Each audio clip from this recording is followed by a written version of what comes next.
Berasa baru kemarin study, tahu-tahu udah kerja. Untung gue pilih sisi IT.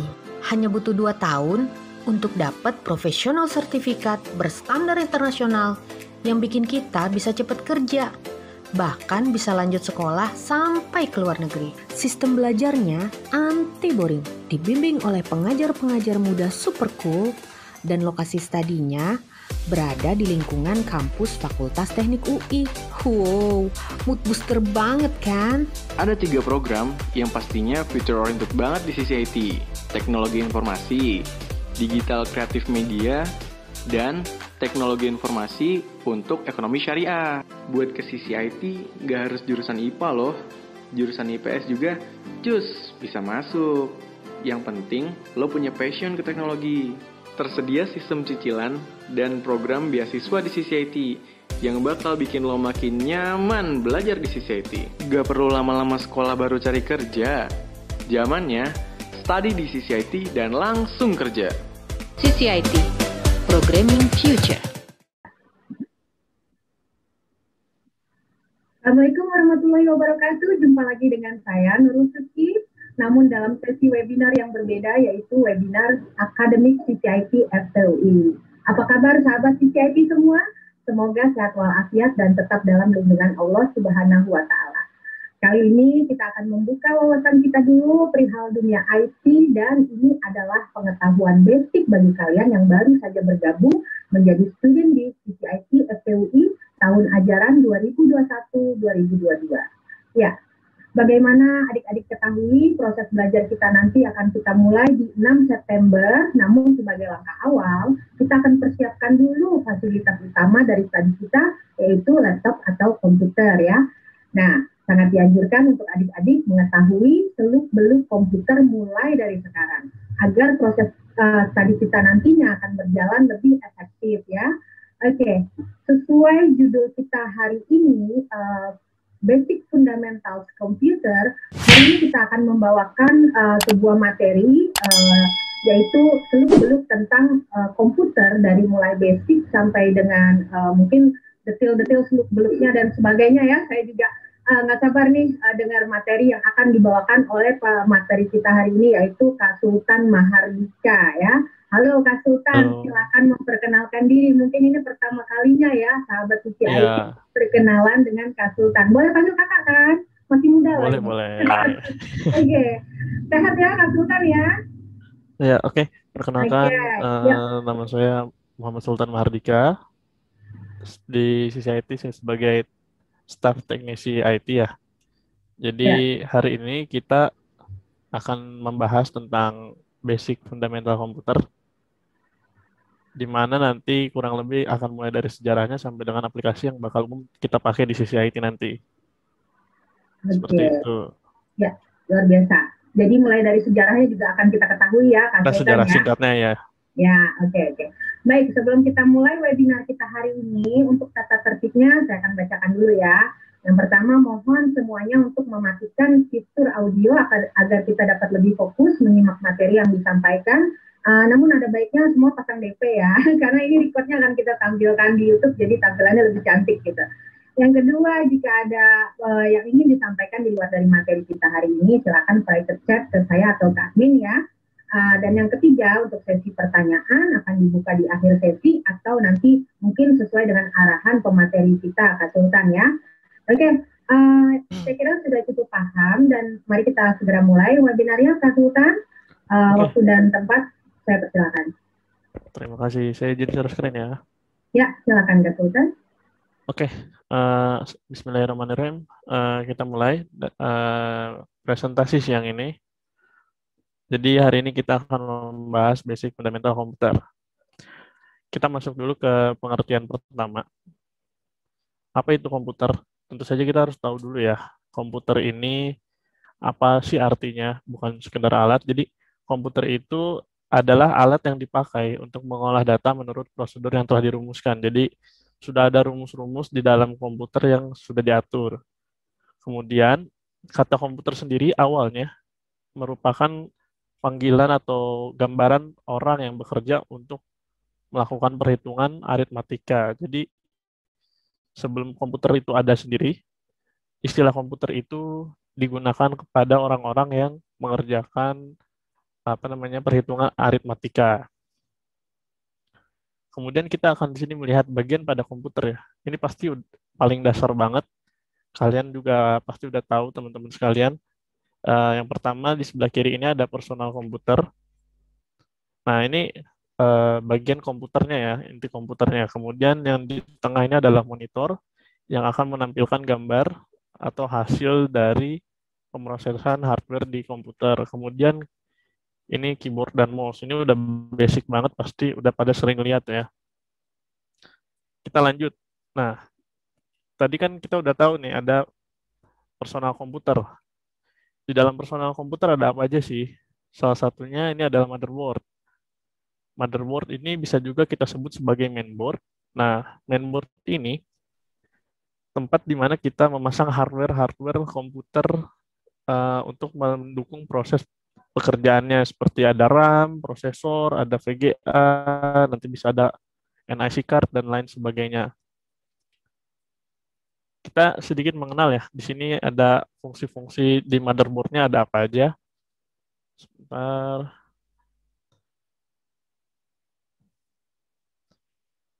Kita mulai dari yang paling kanan. Nah, yang paling kanan ini adalah pin konektor power.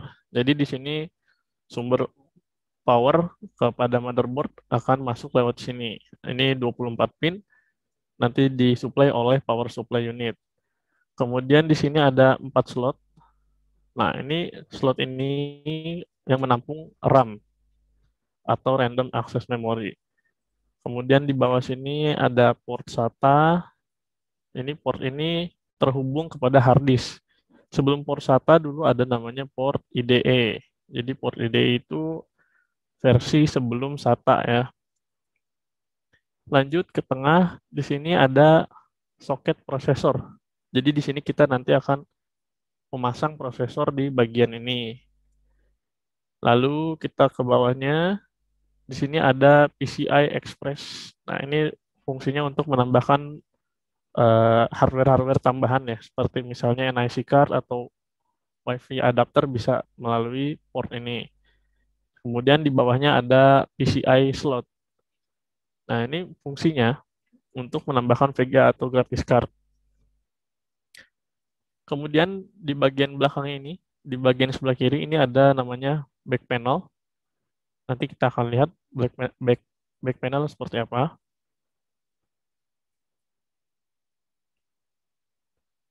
Lanjut. Nah, ini gambaran back panelnya ya. Gambaran secara umum, tidak semua motherboard posisinya sama ya. Jadi di sini contohnya di sini ada port auxiliary, ada port VGA, kemudian ada port USB, dan di sini ada port LAN. Ini port PS2. Port PS2 ini untuk menghubungkan keyboard dan mouse ya, sebelum adanya keyboard mouse yang berbentuk USB. Dan lanjutnya ada USB port lagi, USB port tambahan.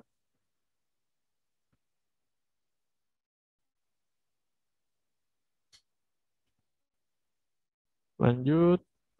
Nah, bagian berikutnya di dalam personal komputer ada PSU atau Power Supply Unit. Fungsi dari PSU ini, dia mensuplai daya untuk kebutuhan komputer. Tentu saja dalam pemasangan PSU ini kita harus menyesuaikan dengan perangkat-perangkat lainnya. Apakah komputer kita ini komputer yang basic, standar, atau komputer yang udah high spec ya. Karena kalau kita menggunakan komputer high spec, tentu saja daya yang diperlukan akan lebih besar. Contohnya di sini menggunakan power supply yang 1000 watt, biasanya udah menggunakan VGA card dan intercoolernya yang lebih bagus lagi. Kita lanjut. Kemudian prosesor. Nah, ini inti dari komputernya. Prosesor ini banyak orang salah menyebut ya antara personal komputer dan CPU. Nah, kebanyakan orang salah kaprah di sini. Orang lebih sering menyebut ini personal komputer ini sebagai CPU. Ternyata CPU adalah prosesor atau Central Processing Unit ya. Jadi jangan sampai kebalik lagi. Fungsinya ini untuk memproses algoritma-algoritma dan aritmatika yang telah dibuat oleh insinyurnya. Kemudian ada CPU fan. Nah, CPU fan ini fungsinya untuk mendinginkan dari prosesor tadi ya, supaya tidak overheat. Dan kita juga perlu melakukan perawatan secara berkala di CPU fan ini. Apabila sudah berdebu, lebih baik untuk kita bersihkan karena akan menghambat proses pendinginan prosesor dan akan menyebabkan overheating. Dalam jangka panjang itu bisa merusak prosesornya sendiri.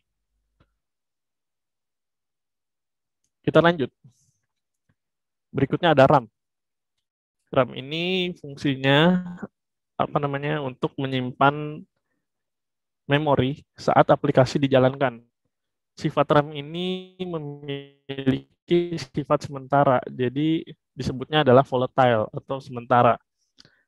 RAM ini menyimpan proses yang sedang berjalan, dan ketika listrik mati atau tidak dibutuhkan lagi, dia akan menghapus datanya. Makanya size dari RAM ini tidak terlalu besar, biasanya berukuran paling kecil itu saat Pentium itu di 256 MB sampai dengan 1 GB.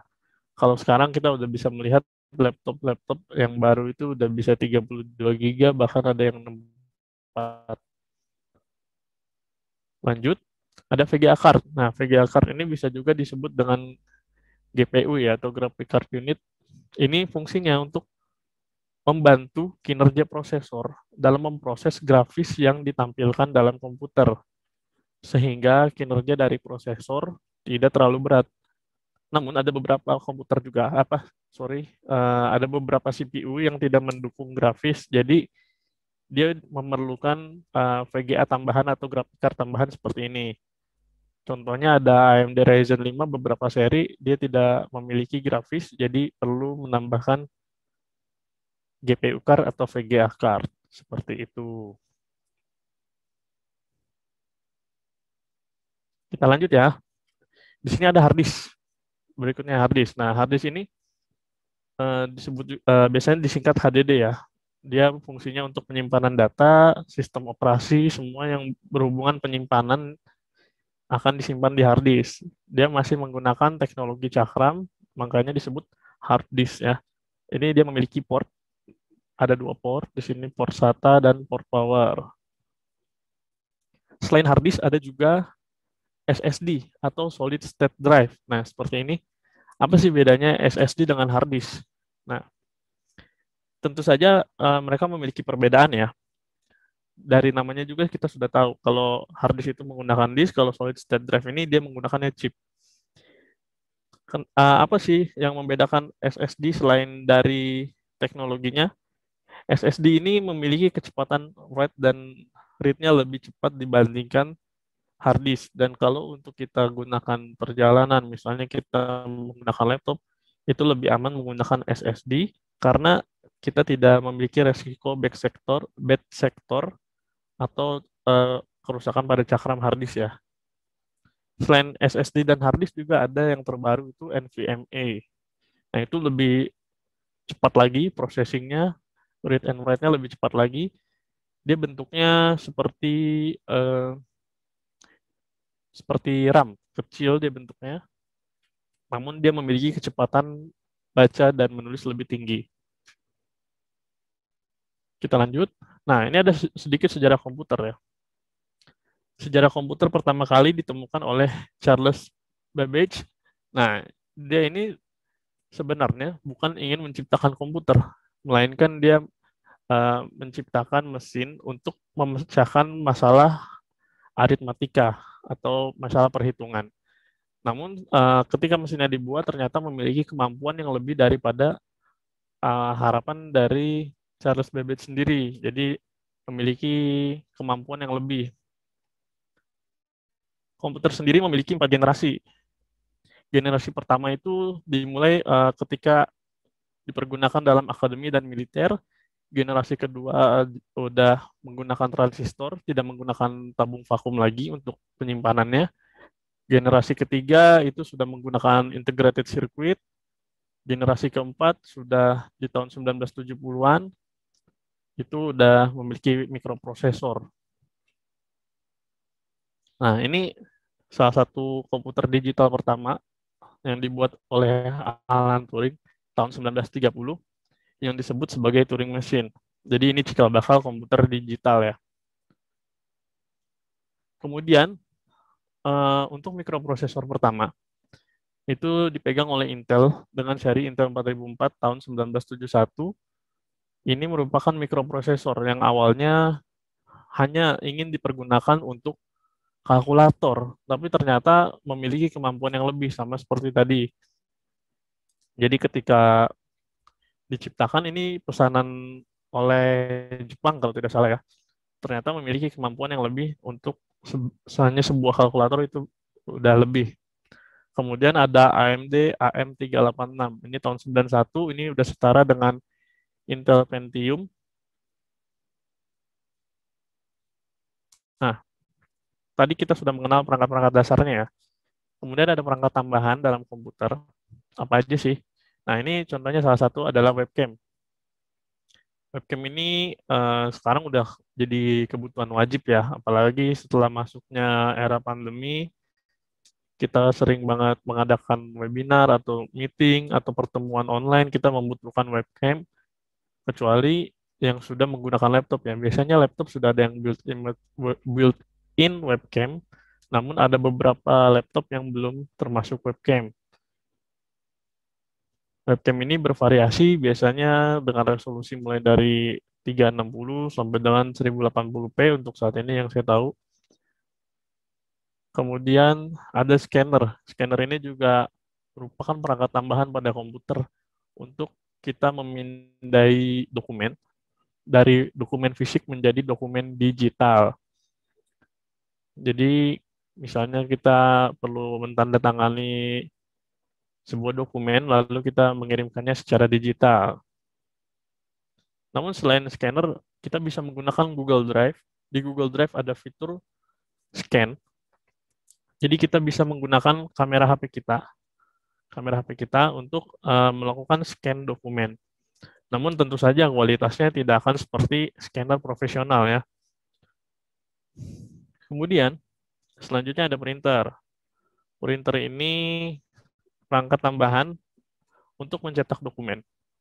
Jadi biasanya kalau misalnya kita bersurat yang perlu tanda tangan, biasanya buat surat lamaran, kita print lalu kita scan, kita tanda tangan lalu kita scan. Printer sendiri ada beberapa tipe ya, ada printer yang dot matrix, inkjet, ada laser. Nah, beda-beda fungsinya. Kalau yang dot matrix itu biasanya digunakan untuk cetak struk kasir gitu ya. Kemudian ada yang laserjet itu biasanya menggunakan tinta kering. Laserjet itu seperti contohnya di mesin fotokopian itu termasuk tinta kering. Kemudian ada yang inkjet, nah atau menggunakan cartridge juga atau tinta basah seperti printer pada umumnya. Printer juga ada yang memiliki kemampuan lebih, misalnya yang 3-in-1 atau bisa scan, print, dan fotokopi. Seperti ini, contohnya di sini printer Canon ini punya bisa nge-print, bisa scan, bisa fotokopi juga. Kemudian ada perangkat tambahan lagi, NIC card. Nah, ini bisa dipasang di PCI slot atau PCIe, tergantung dengan pin di bawah ini ya. Ada biasanya yang bisa PCIe, ada yang PCI. Jadi fungsinya ini biasanya yang memiliki konektivitas lebih dari satu jaringan atau ingin menjadikan komputernya sebagai routing atau router sehingga bisa menyambungkan dua jaringan yang berbeda. Atau bisa jadi sebagai server juga ya. Kemudian speaker ini basic banget, speaker pasti udah pada tahu untuk menghasilkan suara dari komputer. Nah, ini USB Wi-Fi.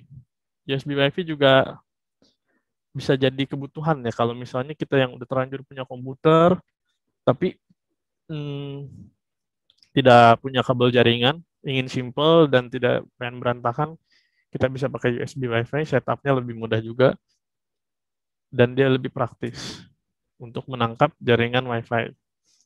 Selain bentuk USB juga ada yang bentuk seperti NIC card, jadi dia ada antenanya, dipasang di slot PCI. Lanjut, kita sedikit perkenalan dasar sistem operasi.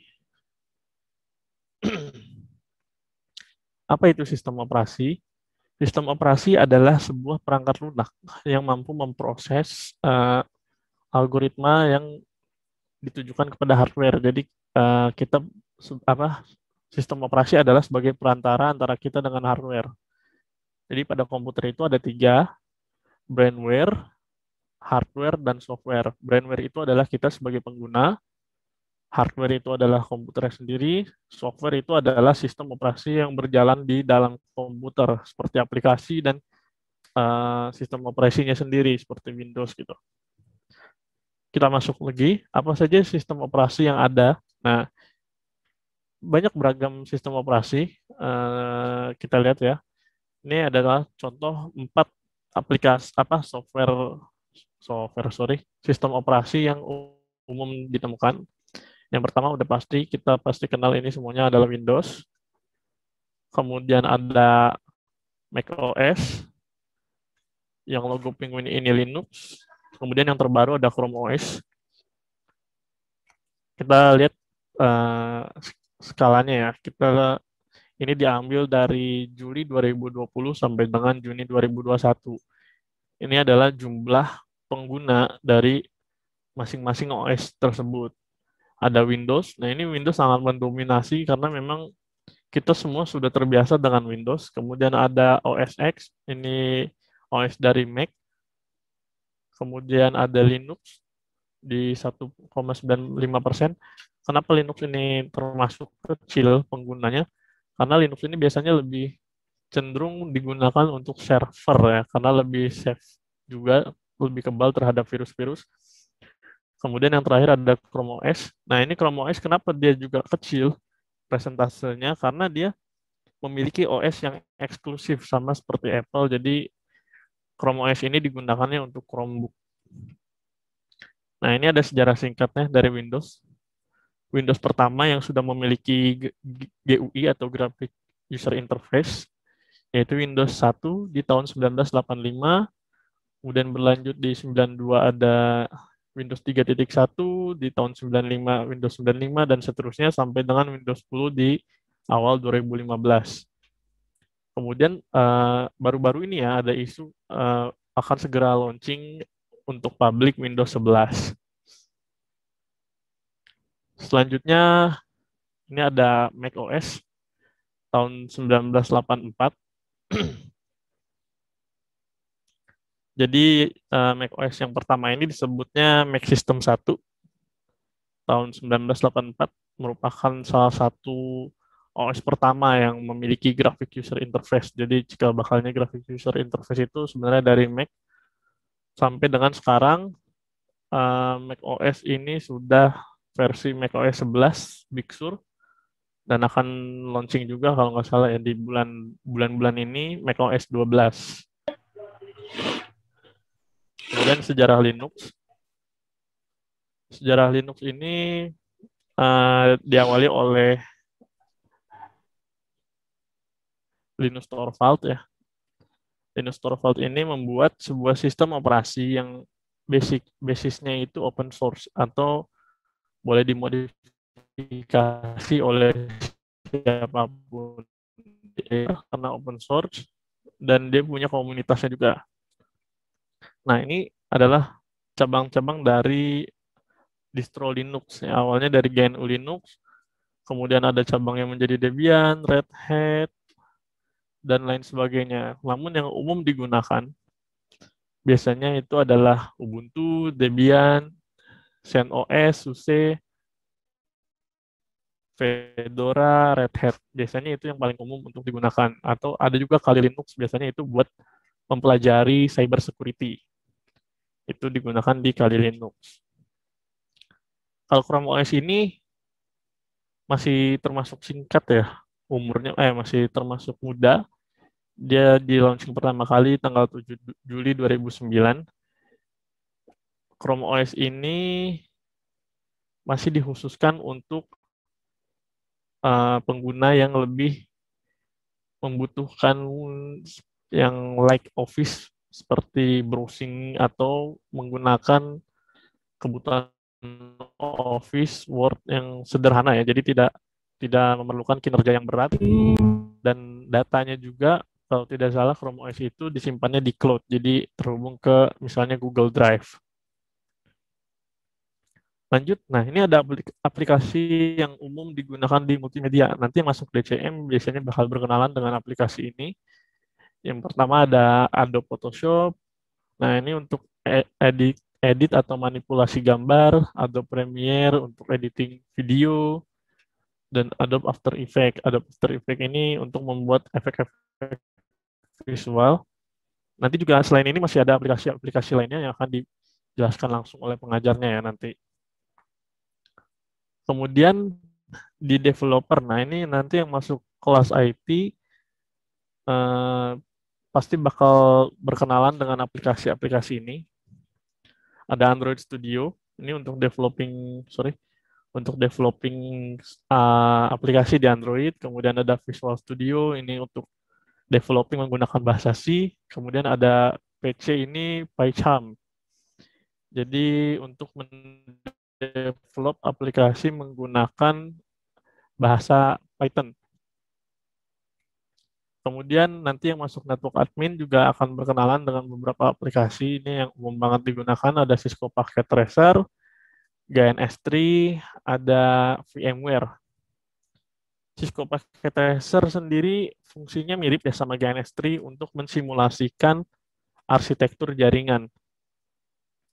Jadi kita bisa mensimulasikan untuk routingnya misalnya dari titik A ke titik B menggunakan network yang berbeda, seperti apa routingnya, apakah berhasil. Ketika berhasil kita baru mengimplementasikan di realnya lebih mudah. Kemudian VMware. VMware ini untuk virtualisasi komputer. Jadi VMware ini kita dapat menjalankan sistem operasi dalam sistem operasi. Jadi seperti ada komputer dalam komputer gitu. Misalnya kita ingin membuat simulasi di skemanya adalah server dengan klien. Jadi servernya di VMware, kliennya itu adalah komputer real yang kita gunakan saat ini. Oke. Saya rasa cukup sekian pemaparan dari saya. Mungkin ada pertanyaan. Mbak Nurul, boleh? Ya. Iya, permisi. Silakan kalau ada pertanyaan langsung saja raise hand atau nyalakan videonya, adik-adik. Ya. Rafli? Iya, Kak. Ya. Maaf, permisi. Nama saya Rafli Maulana Akbar. Saya ingin bertanya, Kak, untuk bagian sistem operasi. Boleh. Saya mau tanya, untuk bagian sistem operasi Linux, apakah lebih sering dipakai Linux di lingkungan korporat dan di lingkungan perusahaan dibandingkan sistem operasi yang berbasis umum seperti Windows? Kan Linux bersifat aman tadi kata Kakak. Iya. Sekian, terima kasih. Oke, jadi untuk pertanyaan Rafli itu, Linux biasanya digunakan juga di corporate, namun tidak untuk end user-nya. Jadi lebih ke servernya, misalnya di perbankan, tentu saja nanti servernya menggunakan Linux, tapi usernya sendiri, misalnya teller banknya atau admin banknya, akan menggunakan sistem yang lebih familiar, yaitu misalnya Windows gitu ya. Karena Linux sendiri memang lebih advance lah penggunaannya. Seperti itu. Terima kasih. Sama-sama. Kak, saya mau bertanya. Ya, Fabio, silakan Fabio. Fabio, silakan. Untuk di CCIT sendiri ini, kalau pakai Mac harus ganti ke Windows atau gimana, Kak? Terima kasih, Kak. Kalau pakai Mac ya, ngambil jurusannya Kak apa lu? Aku IT. IT Iya. bisa disesuaikan karena beberapa aplikasinya masih ada yang kompatibel dengan Mac ya. Untuk developingnya Android Studio juga mungkin ada di Mac. Nanti pengajarnya juga ada yang menggunakan Mac kok. Insya Allah nanti bisa dibantu sama pengajarnya langsung. Oke, terima kasih, Kak. Ya, Saya, Kak. Sama-sama. Ya, Medina ya. Silakan Medina. Saya mau bertanya, Kak. Ya, boleh. JavaScript sama Python itu JavaScript sama Python Saya mau bertanya, Iya, ya. JavaScript sama Python itu seberapa pentingnya kah di sistem operasi? Sistem operasi, dia kalau JavaScript sama Python itu lebih ke untuk developing aplikasinya ya, bukan sistem operasinya. Oke. Jadi dia sebuah bahasa yang bisa dimengerti oleh sistem operasi gitu. Nanti kita bisa membuat aplikasi dari bahasa tersebut. Jadi kayak programming language gitu ya, Kak? Iya, betul. Ya, makasih ya, Kak. Sama-sama. Kak, saya mau nanya, Kak. Ya, silakan. Apa lagi? Saya Ahmad Muharram. Saya? Perkenalkan, nama saya Ahmad Muharram Jidanuhono. Saya ingin bertanya, kan tadi kan Kakak sudah yang Windows, MacBook dan segala macamnya ya. Nah, itu bisa nggak sih Kak, laptop kita laptop saya kan Windows ya kan. Nah, betul. terus bisa di double nggak sih Kak sama Linux gitu, biar nanti maksudnya bisa menguasai dua sistem operasi. Ya, dua sistem operasi tersebut. Ya, untuk dua sistem operasi itu bisa ya. Ada namanya kalau di Linux itu nanti kita install namanya Lilo. Jadi kita bisa menggunakan dua sistem operasi. Jadi ketika kita menyalakan komputer nanti ada opsinya nih. Kita bisa pilih Windows atau Linux. Tapi kita harus menyisakan dulu space-nya ya. Jadi kalau mau install Linux sama Windows itu disarankan install Windows dulu. Nanti sisakan misalnya separuh dari bagian hard disk-nya. Misalnya kita punya 500 GB anggap aja. 250 GB untuk Windows, 250 GB-nya lagi untuk si Linux. Jadi saat instalasi Windows itu biarkan 250 GB-nya ini sebagai free space. Kemudian nanti di Linux-nya ini harus hati-hati installnya ya, karena takutnya ke wipe. Jadi jangan langsung di next, dibaca dulu. Ada advanced option-nya buat bikin partisi tersendiri. Jadi nanti sistemnya akan double. Ketika kita boot ulang atau nyalakan ulang komputernya, nanti ada dua pilihan sistem operasi. Kalau mau search di Google, bisa cari dengan keywordnya dual boot OS. Oke, terima kasih ya Kak. Sama-sama. Kak, saya mau tanya Kak. Ya, Kak Liga, silakan. Silakan. Nama saya Auriga Aisyah Putri dari DCM. Saya mau tanya Kak, kalau perangkat di DCM ada perangkat tambahan lain nggak? Kalau untuk perangkat tambahan lain mungkin nanti akan disampaikan oleh pengajarnya ya, tapi secara umum biasanya kita menggunakan laptop atau PC. Kalau misalnya kita onsite, sebelum pandemi kita sudah siapkan perangkat komputer langsung, jadi kalian bisa belajar langsung di situ. Kalau untuk perangkat tambahan mungkin untuk mempermudah bisa menggunakan stylus. Biasanya itu nanti buat gambar-gambar. Tapi saat ini sih belum ada informasi lagi ya. Nanti coba kita tanyakan lagi ke pengajarnya. Ya, kalau untuk Paint TP sendiri? Ya, itu stylus ya. Oh ya. Nanti ditanyakan langsung ke pengajarnya apakah diperlukan sesegera mungkin atau bisa ditunda di semester berikutnya atau semester akhir. Biasanya sih di awal-awal masih perkenalan aplikasi, penggunaan aplikasinya sih. Belum langsung praktikum yang menggambarnya. Seperti itu. Baik, makasih Kak. Sama-sama. Ya. Oke, lanjut. Kalau masih ada yang mau ditanyakan lagi, masih banyak nih, pasti panjang waktu kita. Silakan. Di sini 3 jurusan ya, hadir semua ya. 3 jurusan. Saya ingin bertanya. Silakan. Gafri Latif, ya? Ya. Ya, bikin aja. Ya, videonya di situ. Saya ingin bertanya, Kak. Kan saya itu dari jurusan IT ya. Ya. Nah, itu kan nanti berarti saya belajar bahasa programming juga ya di situ. Ya, bahasa pemrograman nanti belajar. Nah, kalau itu tuh kita di situ pakai bahasa apa ya belajar? Nanti di awal akan diajarkan menggunakan bahasa C, C#, C++. Mungkin nanti juga akan belajar JavaScript. Seperti itu. Nanti untuk lebih jelasnya bisa tanyakan ke bagian akademik ya. Terima kasih Kak. Sama-sama. Yuk, dilanjut. Sepertinya udah nggak sabar semua nih memulai proses belajar ya. Luar biasa antusias semua. Ya, silakan. Siapa nih? Rian, Saya, Kak. dari IT. Siapa nih yang duluan tadi? Rian ya? Silakan. Ini kan di kurikulum yang IT ada 4 ya, ada software engineering, web development, IoT, sama network administrator. Nah itu kita nggak mungkin ngambil semuanya kan, mungkin pilih salah satu. Ya, itu nanti pencabangannya pilih salah satu. Jadi nanti ada itu dari awal mau yang atau kita mengenal dulu baru pilih. Di semester awal ya kalau nggak salah itu nanti kita masih secara general dulu. Jadi perkenalan basic-basicnya dulu, mulai dari OS segala macam, Office dan bahasa-bahasa dasarnya.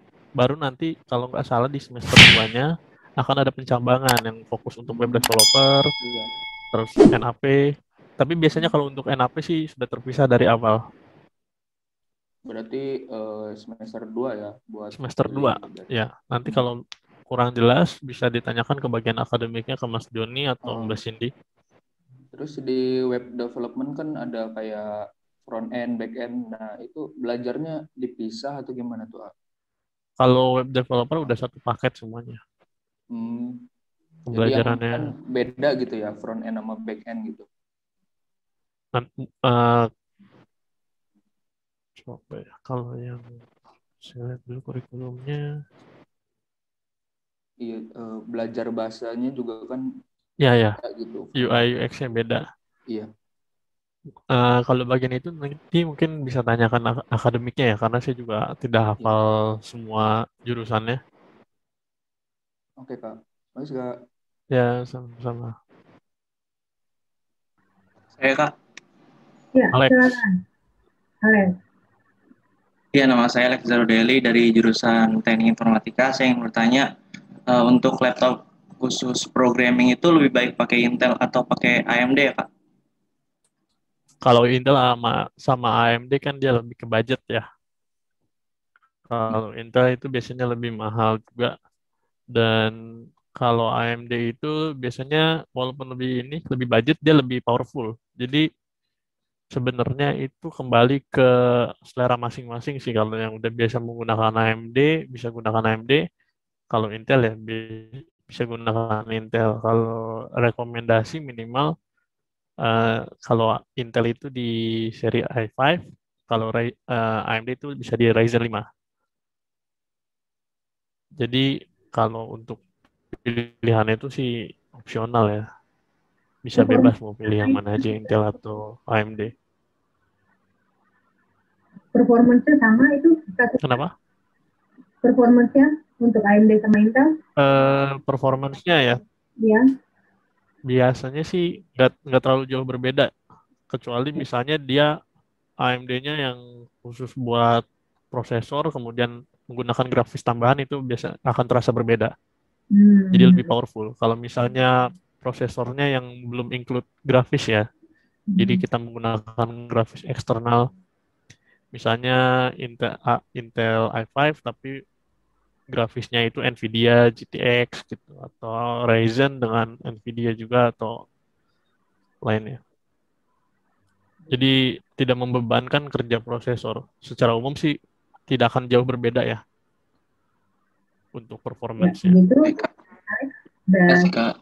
Ya, ini ada yang nanya chat ini Kak Sultan dari Cassandra. Coba saya buka chatnya ya.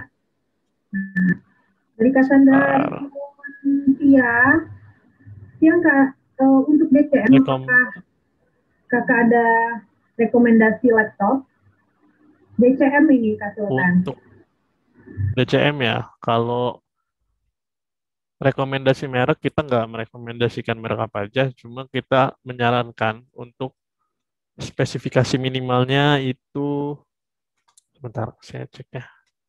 Saya juga lupa inget nih. DCM ini perlu high performance ini sebenarnya. Iya, karena di DCM kan banyak grafis ya. Perlu rendering grafis sebagai macamnya. Kalau nggak bisa berhari-hari ngerender ini. Iya, kalau misalnya komputernya kurang powerful itu bisa ngeberatin kerjanya kita sendiri ya, jadi lebih lama.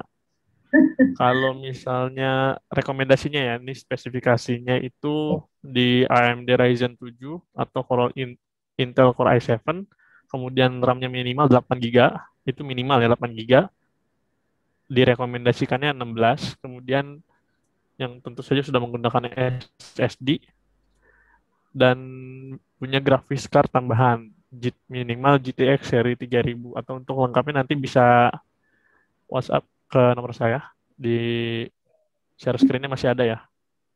Ya, Nanti saya dicatat kirim aja ya. spesifikasinya. Jadi bisa langsung konsul nanti. Oke, ada lagi dari Rafaiz ini. Yang Kak, kalau untuk TI, rekomendasi spesifikasi minimal apa saja?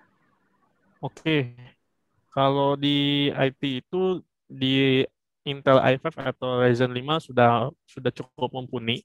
Kemudian RAM-nya di 8 GB itu udah cukup. Kalau misalnya kita penggunanya misalnya kita pengen sambil nonton YouTube tutorial atau apa, itu bisa di-upgrade lagi RAM-nya supaya cache bisa lebih banyak lagi. Kemudian perlu penyimpanan yang SSD ya, supaya lebih cepat lagi. Seperti itu. Untuk Rivaldi tadi. Siapa? Ya, Sorry, Rafaiz. Ini ada lagi dari Rivaldi Bayu. Apakah kalau generasi prosesor berpengaruh ke kinerjanya, Kak? Gimana ini, Kak? Ya, kalau untuk generasinya ini berpengaruh banget ya, karena kita misalnya Intel Core i3 generasinya udah generasi 9 dibandingkan dengan Intel Core i5 yang walaupun serinya dia lebih tinggi, tapi kalau generasinya misalnya masih generasi 3 itu dia tetap aja performanya masih di bawah Core i3. Jadi kita harus lihat generasinya juga supaya performanya lebih maksimal. Karena teknologinya lebih canggih lagi mungkin ya. Iya, karena walaupun dia misalnya Core i3 tapi generasinya udah generasi yang paling atas gitu. Ini ada kita ke ini yang raise dulu nih. Farel Valentino. Ya, silakan Farel. Nanti baru ke chat lagi nih, banyak yang nanya. Ya, saya mau nanya Kak, kalau di sisi IT itu kira-kira bahasa pemrograman yang bakalan kita pelajarin itu apa aja ya? Soalnya kan buat sekarang itu ada bahasa pemrograman yang baru. Nah, kira-kira itu dipelajarin juga apa enggak ya? Itu kalau untuk itu ya, biasanya kalau awalnya dulu kita pasti perkenalan bahasa pemrograman dasarnya dulu ya, seperti C# atau C++. Nanti untuk advance-nya itu mungkin di semester 2-nya nanti akan dijelaskan lebih lanjut untuk bahasa pemrograman lanjutannya oleh pengajarnya nanti di kelas. Biasanya kalau nggak salah kan misalnya udah ada HTML5 atau Java yang terbarunya juga udah ada, Flutter dan sebagainya, itu nanti mungkin dijelaskan lagi oleh pengajarnya. Oke. Nanti di kelas kalian bisa bertanya langsung kepada pengajarnya.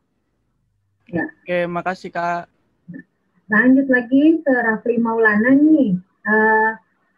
Kak, seri AMD apa yang tidak include VGA onboard? Saya baru tahu. Saya kira AMD Ryzen 5 4800H udah include Radeon. Ya, silakan Kak Sultan ini. Ini contohnya ya. Ini saya kasih satu contoh. Ini yang saya gunakan adalah AMD Ryzen 5 3600. Nah, ini dia tidak termasuk grafik onboard-nya. Jadi ketika kita pasang misalnya di motherboard-nya sudah support HDMI, dia tetap nggak akan tampil grafis apapun karena dia belum support, bukan belum support ya, memang sengaja tidak support grafik onboard supaya performanya dia utuh untuk pemrosesan aja. Nanti grafisnya baru dibantu dengan VGA card gitu. Ya, terima kasih Kak. Ya, baik. Wah, banyak juga yang nanya ini. Yang selanjutnya dari Muhammad Majuan Sulfadli dari jurusan TI ya.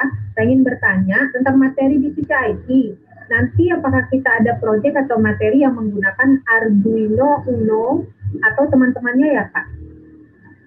Kalau proyek yang seperti itu nanti masuknya ke yang kelas apa ya? IoT ya. Ada kan nanti kelasnya yang IoT. Jadi itu akan mempelajari bahasa-bahasa untuk penggunaan IoT Arduino, ya semacam misalnya sensor-sensor juga nanti akan dipelajari di kelas yang masuk ke IoT. Oke. Ini masih banyak lagi pertanyaan. Mungkin saya pilih ya, nih ya, karena waktunya juga terbatas. Assalamualaikum. Ini dari Aditya Rosandi nih.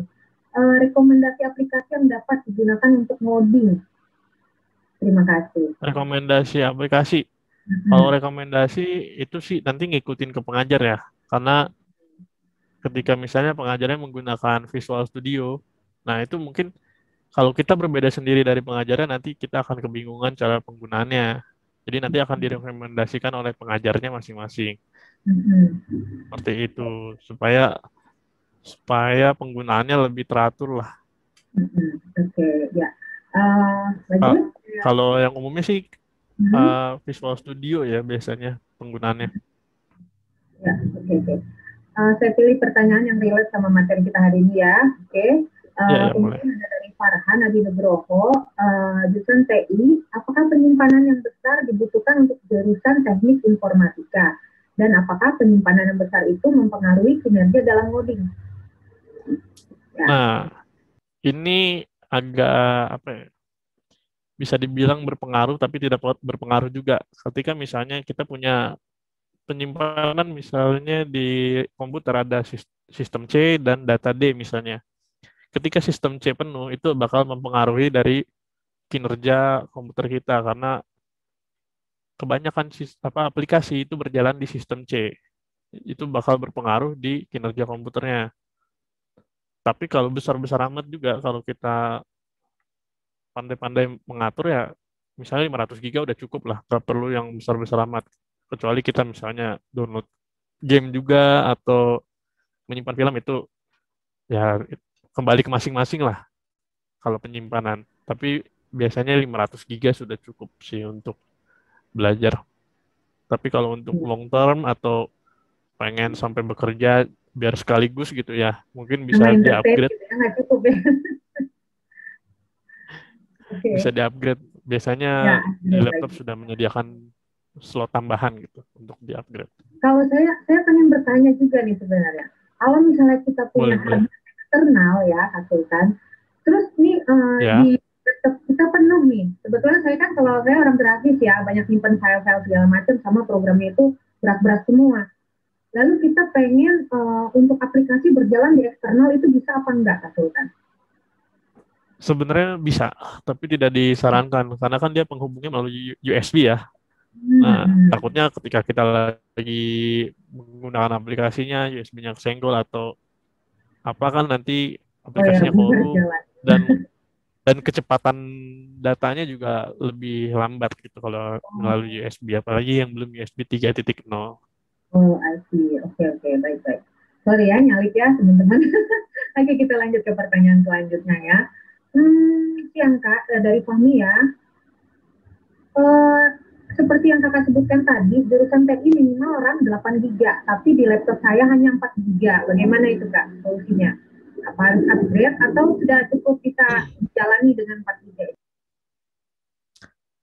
Kalau RAM 4 GB ya, sebenarnya masih bisa jalan, kecuali nanti kita udah mulai ke develop yang misalnya masuk ke yang Android, itu mungkin bakal kewalahan sendiri laptopnya.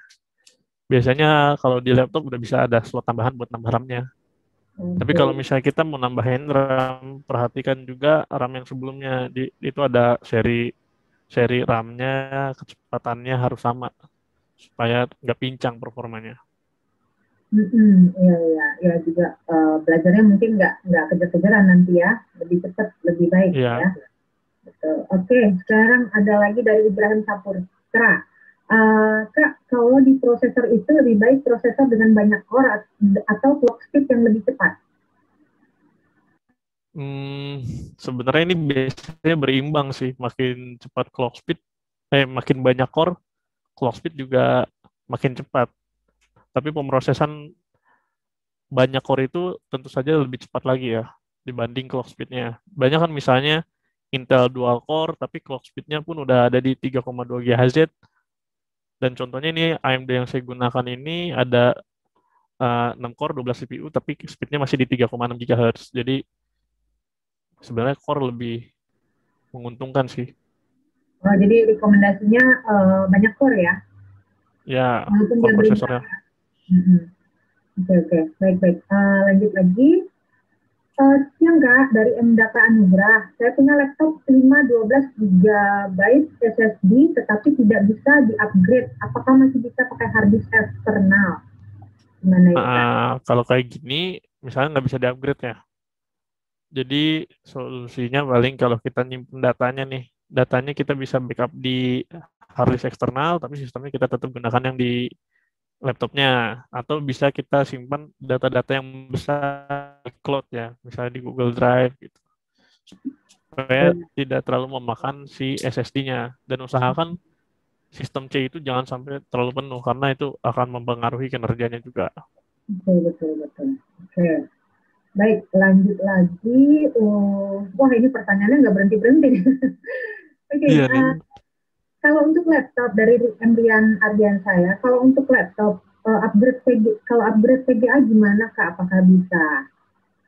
Kalau laptop sih belum pernah dengar ya saya laptop yang upgrade VGA. Biasanya dia udah dedicated, misalnya laptop tersebut dengan seri VGA tersebut gitu. Bukannya ada slot itu ya? Apa tergantung mainboardnya? Biasanya udah fix sih. Udah ditanamkan chipnya jadinya. Kan dia model VGA di laptop kan berbeda, tidak seperti di komputer yang kita bisa sesuaikan serinya. Kita kan kalau di komputer kita bisa ganti-ganti selama di casingnya masih muat gitu. Oke. Untuk pertanyaan selanjutnya dari Dimas Setiawan, pembelajaran nanti apa dapat akses Kak untuk download aplikasi-aplikasinya? Bagaimana ini Kak? Aplikasi-aplikasinya biasanya nanti sudah disiapkan sama pengajarnya ya. Jadi biasanya pengajar udah menyiapkan kalau di onsite karena sekarang sebelum online pandemi kan seperti ini. Ya itu biasanya dikasih link Google Drive buat download aplikasinya. Kalau misalnya sebelum pandemi kita di kelas kita kan bisa bertukar filenya lokal, bisa lewat flash disk seperti itu. Oke, nah ini dari DCM dari Muhammad Rafasyah ini gimana? Apakah lebih baik pakai laptop gaming nih Kak? Nah, kalau saya sendiri juga pakai laptop gaming sih sebenarnya. Nah, kalau laptop gaming sendiri sih sebenarnya nggak tentu bakal lebih bagus ya performanya ya. Tapi yang saya takutkan ini kalau misalnya laptop gaming emang speknya dia juga bagus. Cuma takutnya dijadikan alasan, makanya saya tidak pernah merekomendasikan mereknya gitu. Nanti ortunya lagi yang datang nih. Nah iya, itu makanya saya merekomendasikan spesifikasinya seperti ini. Kalau untuk laptopnya itu selera masing-masing, karena kan ada laptop yang tipikalnya kalem tapi spesifikasi di dalam itu ganas gitu misalnya. Kalau laptop gaming ini biasa smooth gitu tampilannya, memang enak untuk ngedesain. Baik, selanjutnya. Tapi kalau oke, lanjut. Lanjut. Kalau dibahas nanti pada ini deh. Nanti pada minta laptop gaming. Siang Kak, dari Norma. Untuk laptop MacBook yang menggunakan chipset M1, rekomendasi nggak ya untuk jurusan TI? Chipset M1. Ya. Ini belum dicoba sih. Kita belum pernah coba pakai MacBook yang tipe ini. Jadi masih belum tahu nih rekomendasi apa belum. Oh, ya. Mungkin nanti kita dilihat dulu nanti software-softwarenya apakah ada yang kompatibel apa enggak. Takutnya ada beberapa software yang penting malah nggak kompatibel gitu. Oh, betul. Ya. Baik. Nah, lalu dari Reza Rahaditya, yang saya izin bertanya, CPU saya Intel i7 10700K. Lalu 10700K. Kalau saya overclock ke 4,9 GHz, suhunya stabil di 90 derajat Celcius, itu aman nggak? Nah ini kalau bisa ya, kita jaga suhunya juga jangan terlalu tinggi, karena mungkin saat kita gunakan 1 tahun 2 tahun pertama itu nggak kerasa pengaruhnya, tapi kalau udah lama nanti performanya bakal menurun. Karena yang namanya panas itu tetap aja itu bakal merusak komponen ya. Apalagi integrated circuit. Gimana itu Kak Sultan? Kenapa? fan tambahan, fan kan udah fan tambahan, nah, tapi ada tambahan gitu. Membantu nggak itu? Fan tambahan juga tergantung ya. Kadang ada yang membantu banget, ada yang ya masih sama-sama aja. Kecuali mungkin udah pakai liquid cooling ya, yang lebih advance lagi pakai radiator, itu mungkin bisa lebih menekan lagi angka suhunya. Tapi kalau misalnya nggak terlalu dibutuhin amat, jangan dibiasakan untuk melakukan overclock. Oke, ya. Kasihan laptopnya Karena kalau overclock jangka panjangnya bisa merusak komponennya sendiri. Iya, benar, baik. Oke, lanjut Riki Awal Saputra. Kak, dalam pembelajaran IT apakah akan bersentuhan dengan artificial intelligence atau machine learning? Nah, AI ya, kalau AI ini kalau nggak salah masuknya ke yang jurusan IoT deh. Kalau artificial intelligence, ya nanti mungkin akan berkenalannya sama Pak Tio atau Pak Idam nanti. Oke, berarti ada ya arah-arah ke situ ya? Ada nyerempet ke situ.